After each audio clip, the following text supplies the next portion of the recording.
बिहार में महागठबंधन की सरकार ने बुधवार को बहुमत हासिल कर लिया।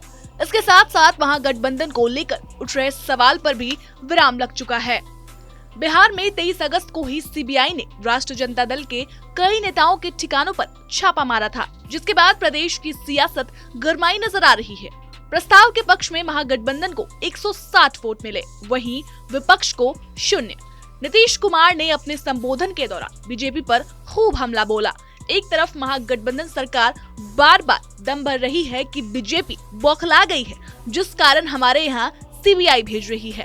वहीं बीजेपी का कहना है कि चाचा और भतीजा जनता को केवल मूर्ख बनाने का काम कर रही है। इसी बीच आरजेडी सांसद मनोज झा ने कहा है कि सीबीआई बीजेपी के दफ्तर में बैठती है और बीजेपी गांधी को कब हटा दे कुछ कहा नहीं जा सकता।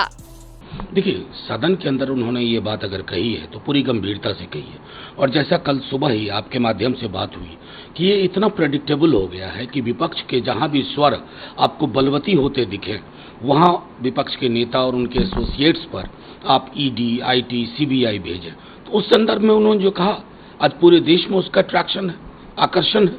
तमाम विपक्ष के दल के नेता ये कह रहे हैं, कमाल की बात है भाई, कल विश्वास का मत था और कल के दिन आपने अपने संस्थाओं के माध्यम, संगठनों के माध्यम से, और मैं तो अब इसको कतई नहीं मानता हूं कि ये सीबीआई है या ईडी है या आईटी है, ये बीजेपी के दफ्तर में बैठते हैं, वहां से ऑर्डर हासिल करते हैं, वहीं से एग्जीक्यूशन प्लान तय करते हैं और वहीं से आगे बढ़ते हुए किसी के छत पे जाकर के टर टर करने लगते हैं।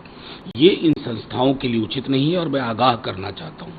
अब बीजेपी अमृत पी के नहीं आई है ना कि आप हमेशा सत्ता में होंगे, लेकिन जिस तरह का चरित्र आपने कर दिया इन संस्थाओं का, एक दिन आप भी इसकी जद में आएंगे और तब हमारी बातें आपको बहुत याद आएंगी। लेकिन जिस तरह से क्या बीजेपी का टारगेट कोई और है क्या?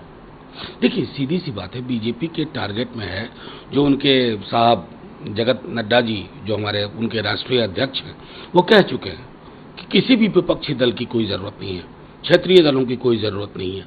तो जाहिर है ये चाइना मॉडल पे काम कर रहे हैं, एक राष्ट्र एक पार्टी। ये बहुलवादी हिंदुस्तान को समझ ही नहीं पा रहे हैं। ये तो गांधी को कब नोट पर से हटाएं और चौक चौराहों से उनकी मूर्तियां हटा दें, बस अब वही बाकी है। कल ग्रैंड अलायंस ने बहुमत भी हासिल कर लिया विधानसभा में। देखिए, ग्रैंड अलायंस ने सिर्फ बहुमत हासिल नहीं किया, बिहार और बिहार की राजनीति में जो जन उभार की राजनीति है, जो एक व्यापक लोगों का गठबंधन है, जिसको मैं कहता हूं पीपुल्स अलायंस, वो जीता है।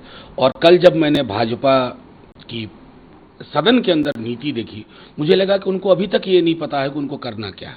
कभी बाहर जाते थे, कभी अंदर आते थे और प्रक्रिया, नियमावली, किसी भी चीज को का पालन करने से इनकार कर रहे थे। तो मुझे तो एक विपक्ष बहुत महत्वपूर्ण होता है। तेजस्वी जी विपक्ष में थे, हमारी पार्टी विपक्ष में थी, तर्क और आंकड़ों पे बात हुआ करती थी। वो चीजें मिस कर रही हैं। बीजेपी को चाहिए कि प्रशिक्षण अपने लोगों को दे, या अगर जरूरत हो तो किसी बाहर को आउटसोर्स करके प्रशिक्षण दे। बहुत से जमीन के पेपर मिले हैं जो रेड हुआ है। देखिए, अब जाहिर तौर पर आपको क्या मिला नहीं मिला, इसे तो कोई नहीं जानता लोग जीवन में। मिला, अनुसंधान करिए ना, लेकिन इसको मीडिया मैनेजमेंट की चीज मत बनाइए। आप इस पार्टी के साथ दिक्कत है कि ये हर सुबह उठ करके इवेंट मैनेजमेंट को सोचती है। जब तक आप इवेंट मैनेजमेंट में इन एजेंसीज का इस्तेमाल करेंगे, आपके बारे में जो ये आरोप है वो बार बार साबित होगा कि ये एजेंसीज आपके दरवाजे से जाकर के ये आदेश लेती है।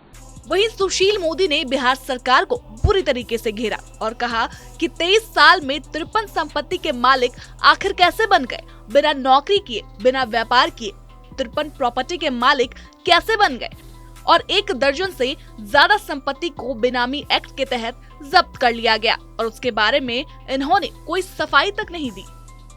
सीबीआई ने जो आरोप लगाए उनका तो आज तक इन्होंने जवाब नहीं दिया।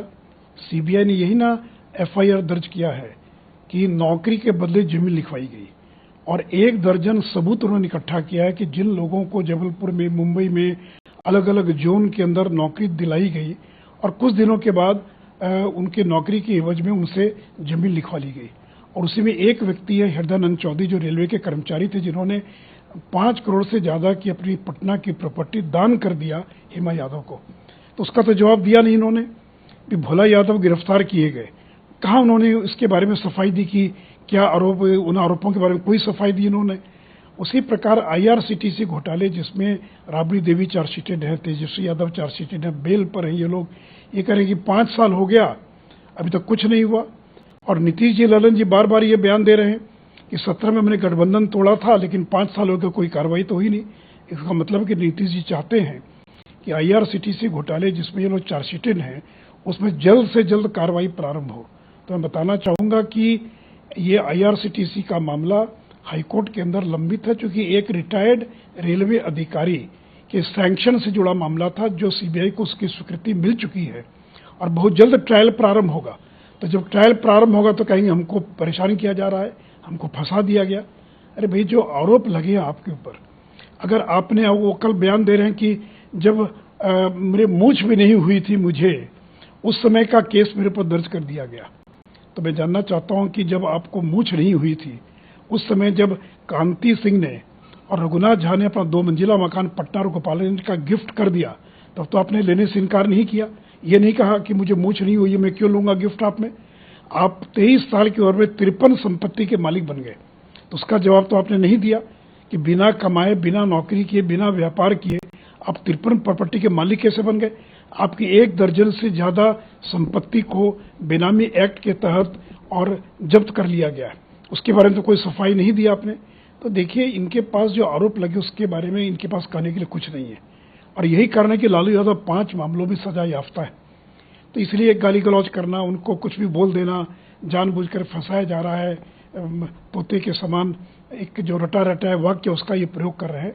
तो मैं तो यही आग्रह करूंगा कि अगर हिम्मत है तो आप पर जो आरोप लगे उन आरोपों का सिलसिलेवार जवाब दीजिए, एक एक करके बिंदुवार जवाब दीजिए। लेकिन आज तक एक भी आरोप का उन्होंने कभी न तो नीतीश कुमार के समय जवाब दिया था, न आज उन्होंने जवाब दिया है।